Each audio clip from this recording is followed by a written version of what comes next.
Hi, I'm Sharon Jameson, and I am the CEO and the founder of the Jameson Group.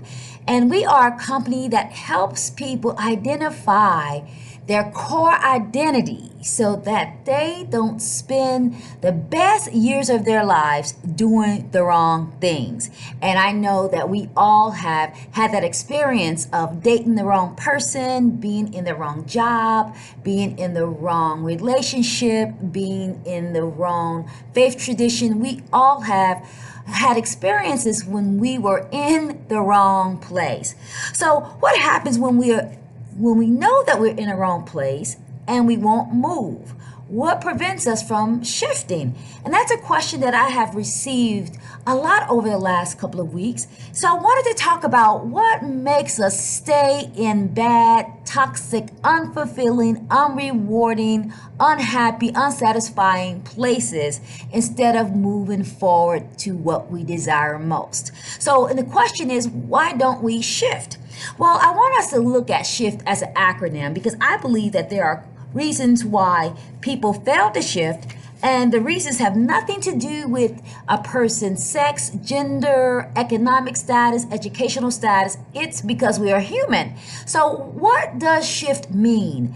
Well, the S means that many people won't make a shift because they desire safety. Yes, S stands for safety. So often we want to know what will happen, what will be the end result. We want a sense of certainty before we move forward. But there's no such thing as safety. You make the best decisions you can based on the information that you have, and there's no guarantees. There are no guarantees that you're going to be successful. There's no guarantees that you will be married and live happily ever after. There are no guarantees, but you make the best decisions that you can based on the data that you have. So when we understand that safety is an illusion, we will be able to make the shifts that we need to live our lives by design and not by default. The second reason why we human beings fail to make shifts is because we have problems getting our head and our heart in alignment. Again, our head and our heart in alignment. For example, our head knows that we should eat better, but our heart feels fear, feels frustration and doubt, and so we eat. Or our heart knows that we should not deal with doubt, and so our heart is brave, but our head does not know what to do. Or our head knows that we should not spend money, but our heart will make impulsive spending decisions. So when we think about it, when our head and our heart are not in alignment, it's hard for us to make progress. But the best decisions are made when our intellect and our intuition are in alignment. That's when we are most emotionally and mentally or intellectually informed. So when we are out of alignment, it's time to sit back and think about what's preventing us from getting our head and our heart on one accord. Is it fear? Is it a belief? Is it our conditioning? Is it our programming? Is it that we're not clear, that we need more data, that we need more information? What do we need to get in alignment? Because when our head and our heart get in alignment, we not only have clarity, but we have courage. And that's what we want when we start making shifts in our lives. Because again, there are no guarantees. We want our head to have clarity and our heart to move in courage. The I stands for investment. Yes, sometimes we don't make the shifts that we need because we don't want to make an investment of our time, our talent, and our treasure. Again, we don't want to make an investment of our time, talent, and our treasure. But here's the challenge. We are, as human beings, very open to using money to adorn ourselves, but we are not as good or open to using our money to advance ourselves. Adorn ourselves, advance ourselves. So the question is, are we willing to put our money where our mouth is? Are we willing to make an investment to enhance our talent, to hone our skills, to cultivate our minds, to heal our emotional wounds?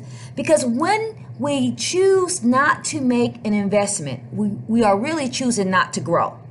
And you can't go to a new place with old data, or you can't go to a new place with old skills. You can't have new success with old skills. You cannot have a new sense of elevation with an old emotional mindset or old emotional wounding. So we have to upgrade our skills, our talents, our thinking, our beliefs, and that takes an investment. Google is great for getting information, but Google is not a good coach. We all need an outside mentor to give us direction, but also give us feedback, because we all have blind spots. And it's our blind spots that keep us cemented in mediocrity and misery. So we want to think about, are we willing to make the investment in ourselves to help us be better, be bolder, be bigger, be smarter, be stronger, be faster? Are we willing to make the investment of our time, talent, and our treasure? The F stands for folks. Yes, people. One of the reasons why we don't make the shifts that we need in our careers, in our relationships, in our faith traditions, in our belief systems, in our connections is because of people.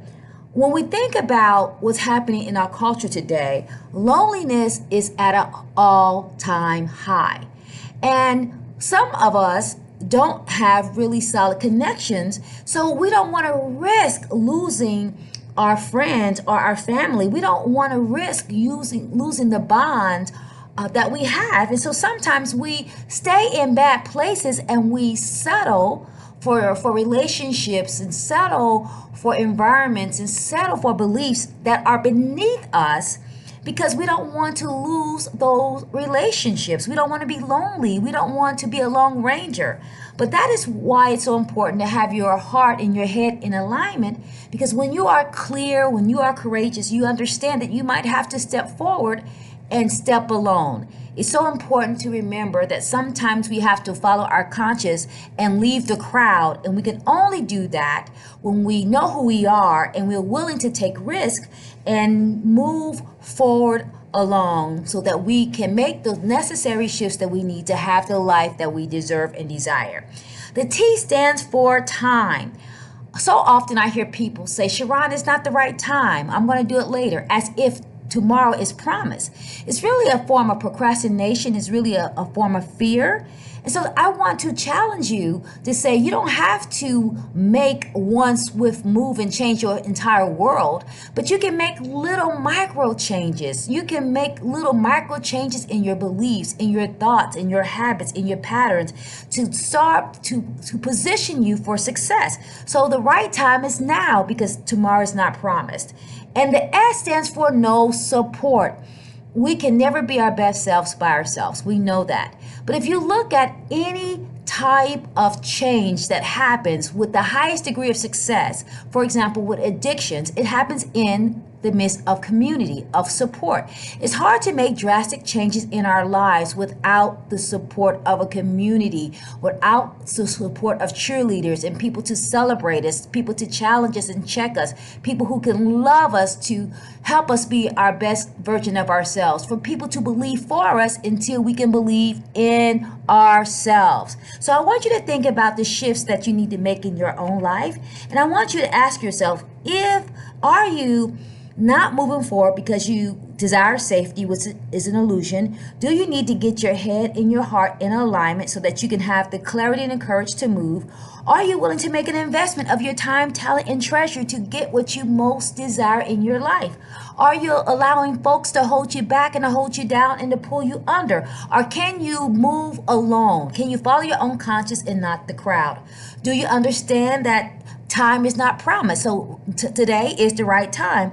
And do you have the right support? Do you have the right inner circle and outer circle that you need to strengthen you and to bolster you and to support you and to challenge you so that you can bloom? So think about the shifts that you need to make in your life. If you have not made the shifts, I want you to consider these 5 things and Ask yourself, how can you implement and challenge and reflect on those shifts so that you can make the changes in your life to make your heart sing. Let's dare to soar higher, making shifts that we need so that we can live higher and better and more fulfilled. Blessings.